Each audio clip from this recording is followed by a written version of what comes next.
नमस्कार। हमारे YouTube channel में और हमारे ज्योतिष में आप सभी का स्वागत है।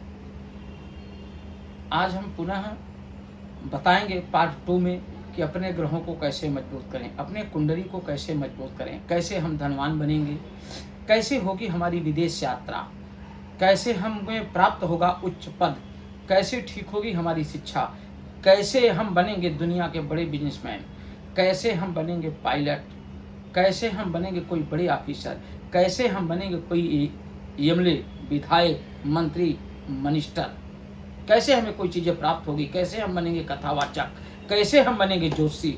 आज हम जानते हैं इस अपने कुंडली से अपने भविष्य के बारे में।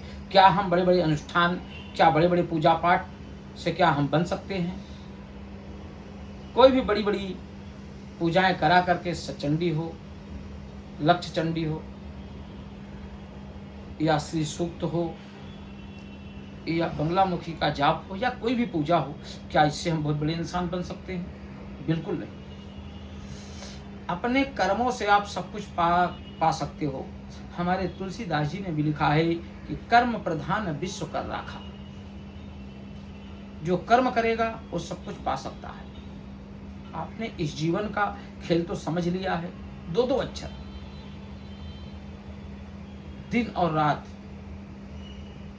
जीवन मरण। अगर इधर 3 अक्षर है तो उधर भी 3 अक्षर है। तो आप इन चीजों को समझिए। तो हम जाते हैं कुंडली के 7वें घर में, जहां पर पत्नी का विचार होता है, देवियों का विचार होता है कि आपको कैसी पत्नी मिलेगी। सुंदर पत्नी मिलेगी, ऊर्जावान पत्नी मिलेगी, या कोई मेंटली डिस्टर्ब पत्नी मिलेगी।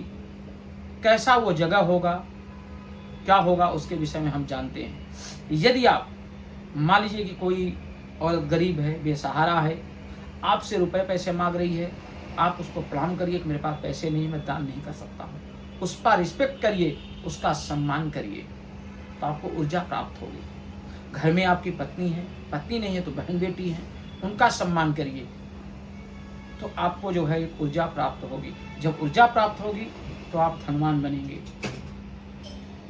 सम्मान बोला था बहन बेटियों का, रिस्पेक्ट और आदर, उससे आपको ऊर्जा प्राप्त होगी। आपके विवाह विलंब अविलंब आपका विवाह होगा। शादी हुई गई तो उसको हमने आपको सम्मान बताया है, आप सम्मान करेंगे तो पत्नी की तरफ से एक ऊर्जा, एक राजयोग की प्राप्ति होती है। आप भी तमाम स्त्रियों की तरफ से सम्मान मिलेगा। कभी आपके ऊपर नेचर वाई कोई आरोप नहीं लगेगा। आप आरोप से वंचित रहेंगे जीवन में। लोग कहते हैं कि सूर्य नीच का होता है तो लोगों को आरोप लगता है, कलंक लगता है। यदि आपने माताओं, बहन, स्त्रियों का सम्मान किया है तो आप लाख गलतियां करेंगे, लेकिन आपके ऊपर कभी आरोप नहीं लगेगा। आप आरोप से वंचित हो जाएंगे, क्योंकि आप ऑलरेडी बहन बेटियों का सम्मान कर रहे हैं। वही रिस्पेक्ट आपको बचाता रहेगा जीवन में, वही आदर आपको बचाता रहेगा। हम जाते हैं 8वें घर में, जहाँ रोग का घर होता है। वही मंगल जो सिर को देखता है, वही मंगल का घर 8वां घर है। यहाँ पर यदि मंगल बैठा है 8वें घर में, वृश्चिक राशि में, तो ये कन्फर्म है कि आपको ब्लड प्रेशर, शुगर, डायबिटीज होगा। इसको कोई रोक नहीं सकता। अब वह कैसे ठीक होगा, कैसे ना हो? यदि बृहस्पति बैठा है वहां पर 8वें घर में, वृश्चिक राशि में, तो यह कन्फर्म बता दे रहा हूं, ऑपरेशन निश्चित होगा। 3 ऑपरेशन, यह कन्फर्म है। जो चीजों ने हमने अच्छे से पढ़ा है, एनालिसिस किया है, कुंडली में महारत हासिल की है, इसके विषय में बता दे रहा हूँ। वहां पर शुक्र विराजमान है तो पेट में एसिडिटी निश्चित बनेगी।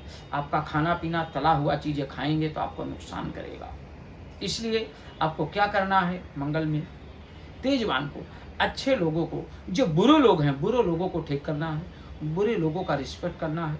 जो रोगी हो, जिसके हाथ पांव नहीं होते, मंदिर में जाते हैं, आधे पैर वाले मिलते हैं, आधे हाथ कटे वाले मिलते हैं, आप उनका सम्मान करिए, उनको खिलाइए, भरपेट खिलाइए, दान धर्म करिए।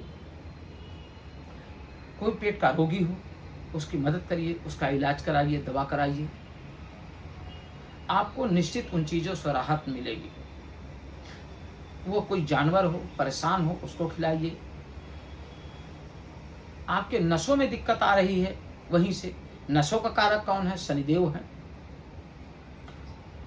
यदि आप, हम थोड़ा 10वें घर के विषय में बता देते हैं। यदि आपका कर्म खराब है, आप कर्म सही नहीं कर रहे हैं, आप रोज झूठ बोल रहे हैं, वाणी का गलत इस्तेमाल कर रहे हैं तो आपको उसकी सज़ा निश्चित मिलेगी।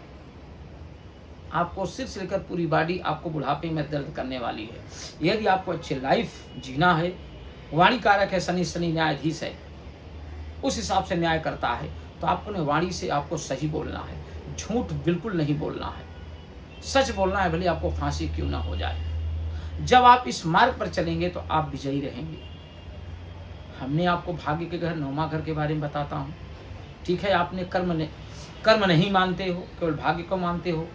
आपने जन्म लिया, आपकी सोने की थाली, सोने के चम्मच मिल गए, पढ़ाई पढ़े नहीं पढ़े, आप प्रधानमंत्री बन गए, लेकिन वह गद्दी आपके पास हर समय नहीं रहेगी। आज नहीं तो कल चली जाएगी, क्योंकि आपने कर्म नहीं किया है। केवल पिता की गद्दी आपको मिल गई है, तो आप कितने दिन वो गद्दी संभालेंगे? वह गद्दी ज़्यादा टाइम तक आपके साथ नहीं रहेगी, एक दिन वो नष्ट हो जाएगी, क्योंकि आपने लोगों का सम्मान नहीं किया है, आपने लोगों का आदर नहीं किया है। आपने कभी आपका सिर कभी मंदिर में, कभी किसी के सामने झुके नहीं हैं। तो पहली बात तो आपको झुकना सीखना है। और जब तक आप झुकोगे नहीं तो आपको चीज़ें तो मिलेगी, आप लाल बत्ती से चलोगे, लेकिन कल के दिन जेल में रोटी बनाओगे। आप लोगों ने कितने लोगों को देखा होगा कि कल वह मंत्री बना घूम रहा था, लेकिन वो दूसरे दिन जेल में रोटी बना रहा है। ये है प्रकृति का नियम, ऐसे चलता है प्रकृति का नियम, ऐसे होता है उसका शासन, ऐसे होता है शनिदेव का शासन। अचानक इंसान को कर्जे में ला देते हैं, नुकसान हो जाता है, अचानक घर में किसी की तबीयत खराब होती है, बीमार हो जाता है, यह सब तकलीफें आ जाती है। हम आज इतना बताएंगे, तीसरे पार्ट में 10वां 11वां ब्राह्मी घर के विषय में बताएंगे। नमस्कार दोस्तों, हमारे इस YouTube चैनल को सब्सक्राइब करें और लाइक करें।